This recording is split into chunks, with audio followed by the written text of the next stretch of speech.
سلام، در خدمتتون هستم با کتاب تکه‌هایی از یک کل منسجم. امیدوارم که تا آخر این ویدیو لذت ببرید و صدای بنده اذیتتون نکنه. فصل اول، نگاهی به مفهوم زندگی و واقعیت‌های آن. در نهایت آرامش، بی توجه به آنچه هستیم و یا آنچه فکر می‌کنیم هستیم، پیش می‌رود. همیشه همین بوده است و همین گونه هم خواهد بود. زندگی بی‌تفاوت‌ترین جریانی است که در حال تجربه‌اش هستیم. بی‌تفاوت به حال ما و موقعیت ما پیش می‌رود.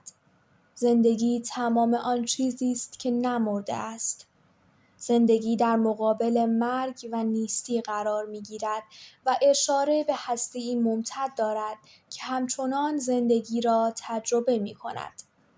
زندگی جریانی است که همراه با ما زاده می‌شود و روزی که می‌میریم ما را ترک خواهد کرد.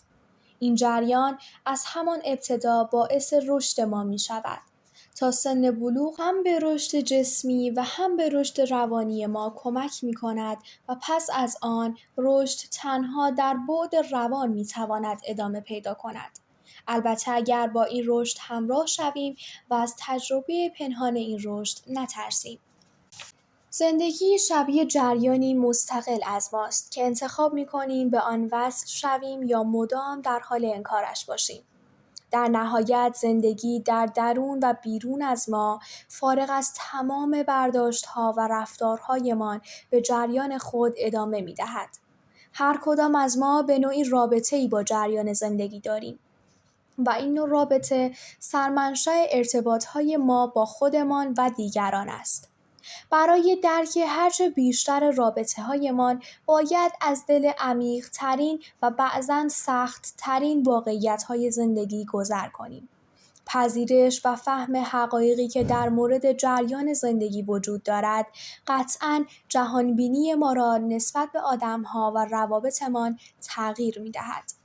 در این فصل در مورد واقعیت‌هایی صحبت می‌کنیم که پذیرش آنها می‌تواند روند رشد روانی ما را سرعت ببخشد و آگاهی ما را بیشتر کند. دنیا مکانی ناامیدکننده برای کودکان است. در دنیای کودک همه چیز شبیه یک آرزو است و هر چه آرزو کند باید برآورده شود. پس منتظر می‌شود تا شخصی آرزویش را برآورده کند. او به معجزه و دست‌های پنهان اعتقاد دارد و از همه کس و همه چیز انتظار دارد. کودک می‌نوازد و دنیا باید برقصد. دنیای واقعی هیچ وقت شبیه تصویری که کودک توقع دارد نیست. دنیای واقعی نمی‌رقصد، نه به ساز ما، نه به ساز خودش. دنیا می‌گذرد، هر لحظه و هر ثانیه. دنیا برای لحظه‌ای هم توقف ندارد. بهتر است اگر بیش از 20 سال سن داریم سریعتر بزرگسالیمان را ببینیم و وارد دنیای واقعی شویم. بهتر است نقش کودک بودن و انتظارهای کودکانه را سریعتر کنار بگذاریم، چون این نقش مدت هاست که ما را زخمی کرده است و حواسمان نیست. کودک بودن زمانی که کودک هستیم شبیه یک زره محافظ عمل می کند. این زره آرام آرام ما را با دنیای واقعی آشنا می کند. دنیایی که خیلی دلپذیر و ارضا کننده برای یک کودک نیست. پس وقتی بزرگتر می شویم و آماده دیدن دنیای واقعی، این زره را باید از تن درآوریم. دوران کودکی تمام می شود.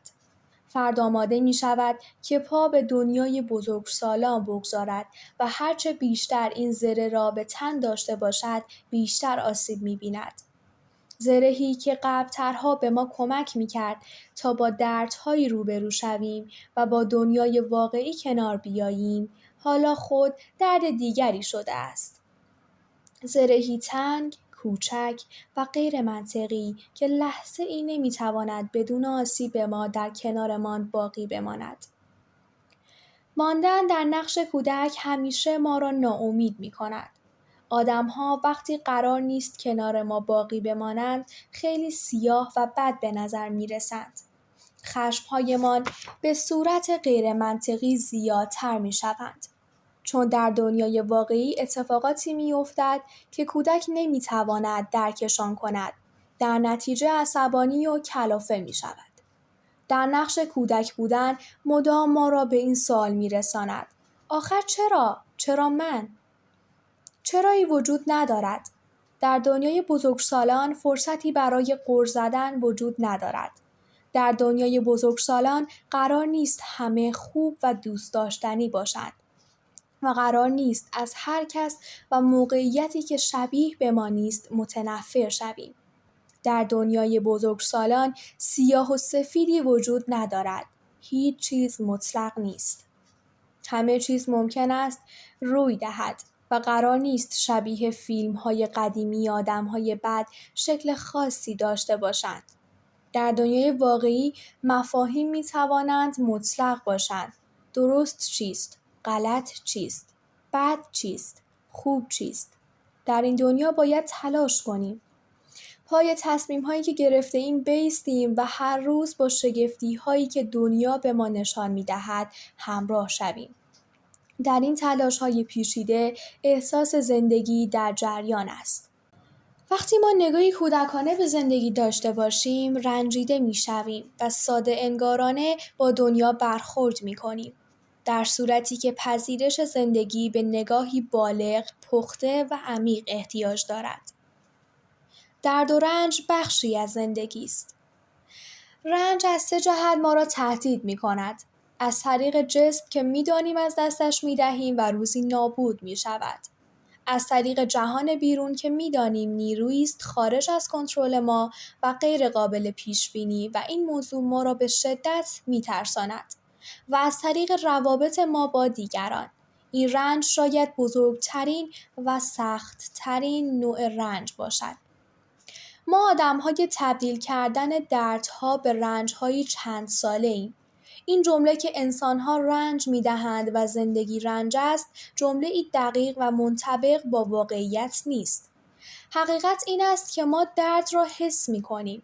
زندگی می‌تواند دردآور باشد، اما رنج نتیجه فرار ما از حس کردن درد است. درد دقیقاً آن چیزی است که مخالف میل ما باشد. میل به داشتن چیزی که نمی‌توانیم داشته باشیم. مثلا ما میل داریم که همه آدم‌ها با ما خوب باشند و از ما خوششان بیاید و این اتفاق نمی‌افتد و این دردناک است.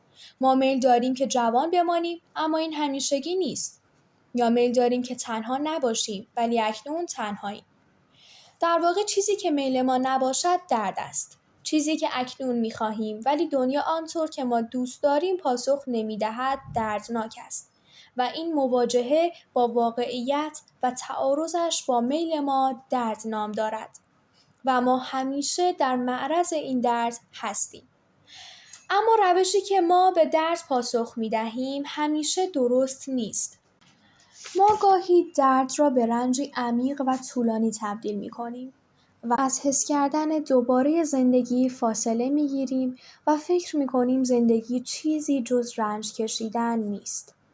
شخصی که رابطه‌اش تمام شده است درد را حس می‌کند، اما می‌تواند تصمیم بگیرد و آن را به رنجی بی‌پایان تبدیل کند و عجیب است که انگار در رنج بودن برای ما آشناتر است. رنج‌ها در واقع روش‌های شخصی هستند که بتوانیم برای خودمان وقت بخریم که از واقعیتی دردناک دور باشیم. پس رنج چیزی جز فرار ما از رویارویی با دردی که به آن مبتلا هستیم نیست. فردی که چندین رابطه به زعم خود عاشقانه را پیش می‌برد، خود را در رنجی عمیق قرار می‌دهد، چون نمی‌خواهد با این درد روبرو شود که چقدر از صمیمیت درست می‌ترسد یا چقدر در مقابل نگفتن ناتوان است و یا چقدر منفعلانه تن به رابطه‌هایی می‌دهد که پایدار نیستند. تمام شدن‌ها دردناک هستند و دیدن حقیقت‌ها در خودمان هم دردناک است. مثلا اندوهگین شدن در مقابل هر نوع از دست دادنی درد است.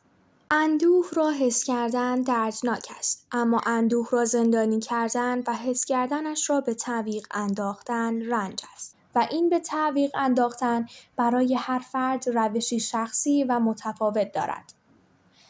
تنها یک راه ما را در زندگی به جلو می‌برد: پذیرش درد و رد شدن از آن. در واقع پس از فهم احساسهایمان است که التیام از درون شروع می‌شود و صبح روز بعد ما دلایل دیگری پیدا خواهیم کرد که به زندگی بار دیگر اطمینان کنیم و وارد جریان آن شویم. تنهایی بخشی از زندگی است. تنهایی شبیه انسانی نامرئی است که در کنار ما و شانه به شانه ما همراهمان می‌آید. شبیه فردی است که همیشه حضور دارد اما دیده نمی‌شود. حس می‌شود اما همیشه پررنگ نیست. هست اما ترجیح می‌دهیم که فکر کنیم نیست. تنهایی بخشی از ماست. بخشی از وجود ما که با آن به دنیا آمده‌ایم. فرار ما از تنهایی شبیه فرار از خودمان است. شبیه به این است که می‌خواهیم بخشی از بدنمان را نپذیریم چون دیدن و لمس کردن و حس کردنش دردآور است. فقط کافی است روزی مجبور شویم با آن بخش دردآور مواجه شویم. آن روز غمگینی خواهد بود، اما پس از آن پذیرش شروع می‌شود و زمانی که درد را پذیرفتیم، درد شبیه به جریانی بیدار کننده در ما می‌چرخد و از بدنمان بیرون می‌رود و ما تغییر را حس خواهیم کرد. زندگی با ما همین کار را خواهد کرد.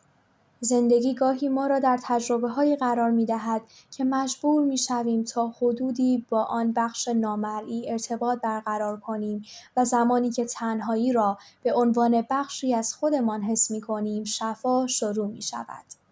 شفا در لغت به معنای تندرستی و بهبود از مرض است. شاید مرض تمام آن رفتارهایی است که ما را از پذیرش و رها کردن دور می‌کند. ما هر از گاهی احتیاج داریم که با اتفاقهایی برخورد کنیم تا به آدمی توجه کنیم که در کنار ما ایستاده است و مدام می‌خواهیم انکارش کنیم و زندگی بسیار زیبا ما را در معرض تجربه‌ها قرار می‌دهد. تجربه‌هایی مملو از روبرو شدن با تنهایی. زندگی راه دیگری ندارد که مرض را از ما دور کند و ما راه دیگری برای روبرو شدن با درد نداریم.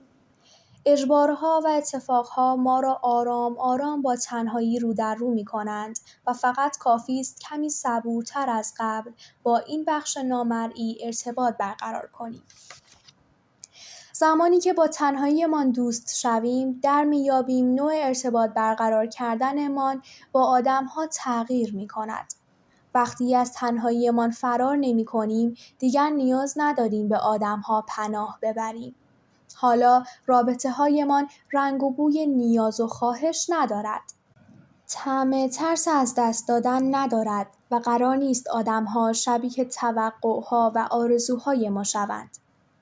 حالا آدم‌ها را می‌بینیم، تنهایی آدم‌ها را هم می‌بینیم و دست در دست تنهایی خودمان در کنار دنیای زیبای آدم‌های دیگر قدم می‌زنیم و هر از گاهی به خودمان افتخار می‌کنیم که جایی در مسیر زندگیمان تنهاییمان را دیده‌ایم و طردش نکردیم.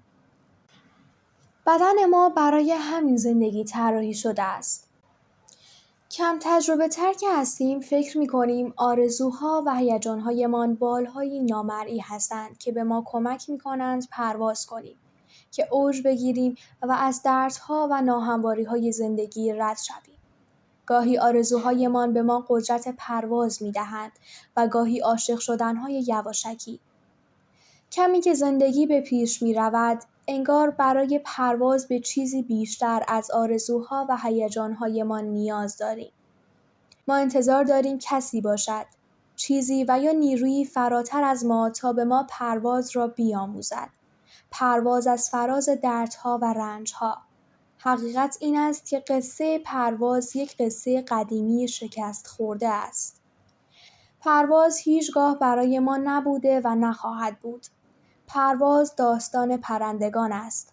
ما آدم‌هایی هستیم که بر روی پاهایمان راه می‌رویم و دنیا را با دست‌هایمان لمس می‌کنیم. داستان ما دیدن و حس کردن و لمس کردن است. با همین بدن و همین ذهن. ما همه چیز را سریع می‌خواهیم. به همین علت مشتاق بالدار شدن هستیم تا سریع‌تر گذر کنیم. پرواز از موقعیتی که سخت است، از رابطه‌ای که به بنبست رسیده و از دردی که اکنون در زندگیمان به وجود آمده. ما سریع‌ترین‌ها را اختراع می‌کنیم تا رد شویم و فقط به مقصد برسیم. سریع‌ترین اتومبیل، سریع‌ترین هواپیما، سریع‌ترین اینترنت و سریع‌ترین راه به دست آوردن. حقیقت این است که هیچ پروازی به ما کمک نخواهد کرد که دردهایمان کمتر شود. ما باید با پاهایمان، با چشمهایمان و با دستهایمان هر آنچه هست را تجربه کنیم. عشق یا درد، مهر یا رنج. فقط با همین بدنی که در اختیارمان است می توانیم از دردها رد شویم. برای گذر از هر شرایطی لمس آن شرایط اولین قدم است. اگر گذر کردن را یاد بگیریم، آرام آرام متوجه می شویم به پرواز احتیاج نداریم. تمام آنچه نیاز داریم یک نزدیکی عمیق است. نزدیکی به بدنمان و درونمان. وقتی به درونمان نزدیک شویم، از پرواز بی‌نیاز می شویم. با بدنی که هنوز زنده است و اکنونی که در اختیار ماست گذر خواهیم کرد. آرام باشیم و صبور. ما برای همین دنیا طراحی شده‌ایم. به پرواز هیچ نیازی نیست. از دست دادن جزئی از جریان زندگی است. از دست دادن فرصت‌ها جزء جدایی ناپذیر زندگی ماست. نمی‌توان با این موضوع مبارزه کرد و حسرت خوردن تنها واقعیت را از ما دور می‌کند. حسرت دردی را از ما دور می‌کند که باید درکش کنیم و اجازه دهیم که از بدنمان عبور کند. ما به زندگیمان برسیم و آن فرصت هم کارش تمام شود و برود و جزئی از گذشته شود که قرار نیست مدام با حسرتی داغ شود. به هر حال فلسفه زندگی هرچه که باشد گویی با از دست دادنی دائمی عجین است که راه فراری از آن نیست و قطعاً این از دست دادنها آسان نیست، اما آنقدرها غیر قابل تحمل هم نیست. ما از دست می دهیم. پدر و مادرهای ما هم فرصتهای زیادی را از دست دادند. قرار است کودکان ما هم از دست بدهند. برای دست کشیدن و رها کردن موقعیت و یا شخصی باید اول از دست دادن را به نوعی تجربه کنیم. یعنی باید از دست دادن را حس کنیم و برای این حس کردن باید بتوانیم واقعیت‌های دنیا را آنگونه که هستند ببینیم. ما برای هر به دست آوردنی چیزی را از دست می دهیم. برای به دست آوردن خانه بزرگتر احتمالاً باید بیشتر کار کنیم و آزادی و راحتی گذشته را از دست می دهیم. برای دیدن ازدواج فرزندانمان بودن آنها را در خانه از دست می دهیم. برای داشتن مویی کوتاه لذت بافتن مویی بلند را از دست می دهیم.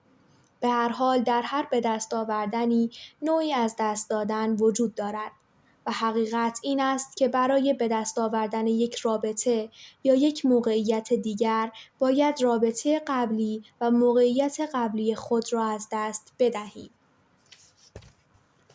اینجاست که از دست دادنها شبیه راه‌های نجات دهنده در زندگیمان ظاهر می شود.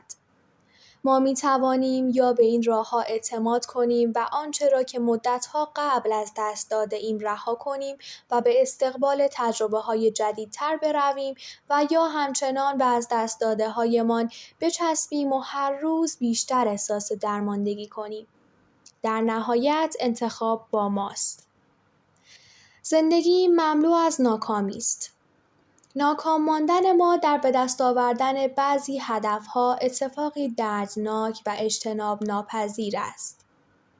ما نمی‌توانیم در به دست آوردن تمام اهدافمان کامیاب و موفق باشیم. امتحانی که فکر می‌کردیم قبول می‌شویم اما نشدیم. کودکی که فکر می‌کردیم به دنیا می‌آید اما نیامده است. درسی که فکر می‌کردیم تمام می‌شود اما نشده است. مدرکی که می‌خواستیم، خانه‌ای که در انتظارش بودیم، همسری که می‌خواستیم با او زندگی کنیم اما ناکام شدن‌ها اضطراب‌زا هستند. این را همه ما حس کرده ایم و می‌دانیم، اما گاهی واکنش ما به این ناکام شدن‌ها بسیار افراطی و کودکانه است. حقیقت این است که هر کسی در زندگی شخصیش به نوعی ناکامی را حس می‌کند. یکی با از دست دادن سرمایه‌اش، دیگری شاید با نرسیدن به آدم مورد علاقه‌اش.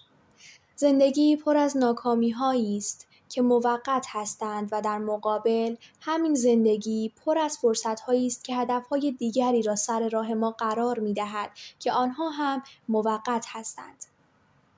بهتر است زمان زیادی را با سوگواری برای ناکامی‌هایمان هدر ندهیم، چون ناکامی به اندازه کافی ما را مضطرب می‌کند، اما سالها تلاش برای فرار از احساس دردناک ناکامی‌هایمان ما را بیشتر و بیشتر مضطرب و خسته خواهد کرد. جایی باید پرونده‌های نیمه بسته را کامل ببندیم تا عذابش کمتر شود. شبیه خداحافظی با آرزویی است که خیلی وقت است تاریخ انقضایش گذشته است. یک خداحافظی سخت اما پایان دهنده به هدفی قدیمی‌تر و اضطرابی قدیمی‌تر. با هر خداحافظی ما آماده سلام‌های بعدی می‌شویم. با هر خداحافظی و قبول اینکه ماجرا تمام شده، ما به شروع دیگری نزدیک می‌شویم. ما در ابتدای هر هدف جدیدی مضطرب می‌شویم. اما این اضطراب هیجان انگیز کجا و آن اضطراب فرساینده کجا؟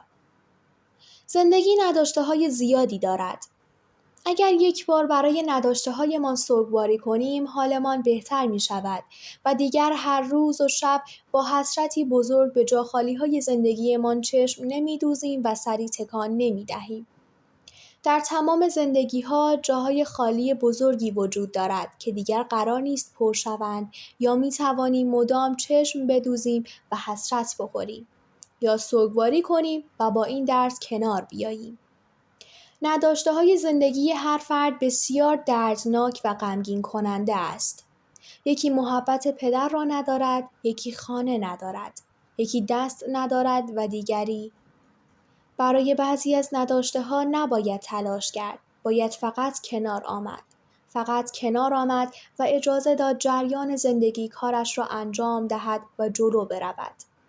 مثل کسی میماند که سالهاست قبول نمی‌کند پایش قطع شده است. به هر حال یا روزی قبول می‌کند یا همیشه در حسرت پایش باقی میماند.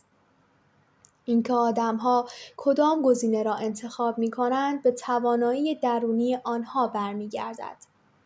آنهایی که با نداشته‌های بزرگی کنار آمده‌اند، معمولاً همانهایی هستند که در سخت‌ترین تجربه‌ها طاقت آورده‌اند و جلو رفته‌اند. نداشته‌ها خودشان به اندازه کافی دردناک هستند. لازم نیست آنها را به رنج‌هایی سمج تبدیل کنیم. مبارزه ما با پذیرش نداشته‌هایمان آنها را به رنج‌هایی بسیار عمیق تبدیل می‌کند. نداشتن پا دردناک است. قبول اینکه پا نداریم بسیار دردناک‌تر است، اما کشنده نیست. هزاران آدم پا ندارند و زندگی می‌کنند. هزاران آدم پدر و مادر ندارند و زندگی می‌کنند. هزاران آدم طرد شده‌اند و زندگی را ادامه داده‌اند. هزاران آدم شکست خورده‌اند و جلو رفته‌اند. دردهای نداشته‌هایمان را تبدیل به رنج‌های ماندگار نکنیم. بدون خیلی از نداشته‌ها می‌توانیم زنده بمانیم و زندگی کنیم. تاریخ پر است از آدم‌هایی که هیچ نداشتند اما تصمیم گرفتند ادامه دهند. زندگی بسیار انعطاف پذیر است.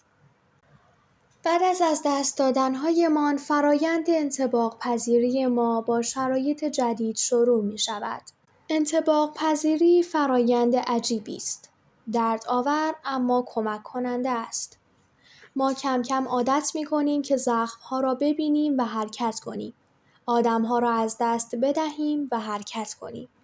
ما عادت می‌کنیم که برای حرکت به جلو راهی پیدا کنیم و این زمانی اتفاق می‌افتد که شرایط را بپذیریم و اجازه دهیم زندگی در درونمان به جریان خودش ادامه دهد.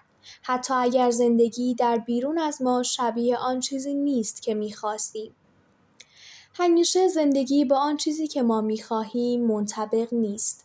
این جزئی از واقعیت‌های تلخ زندگی است. اما ما قدرتی داریم که به ما کمک می‌کند با تفاوت بین چیزی که می‌خواهیم و چیزی که واقعاً وجود دارد کنار بیاییم. این قدرت هرچه که هست و هر اسمی که دارد ما را برای انطباق پذیری با شرایط جدید آماده می‌کند.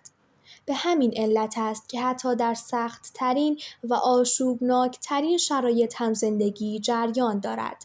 زندگی جریان دارد چون انطباق پیدا می‌کند و راه دیگری برای بقا می‌یابد. برای اینکه منطبق شویم باید واقعیت شرایط را بپذیریم و برای اینکه واقعیت را درک کنیم باید تمرین پذیرش کنیم. چقدر گاهی از دست دادنها را لازم داریم. درست و به موقع می آیند و در گوشمان زمزمه می کنند دل کندن را تمرین کن. در برابر حقایق زندگی تسلیم باید بود اما نه بی تفاوت. زندگی قانونهای خودش را دارد و قطعاً همه ما به نوعی با بزرگی و قدرت جریان زندگی روبرو شده ایم. قطعاً همه ما به نوعی ترس را تجربه کرده ایم، خصوصاً در شرایطی که نمی‌توانیم موقعیت را پیش بینی کنیم.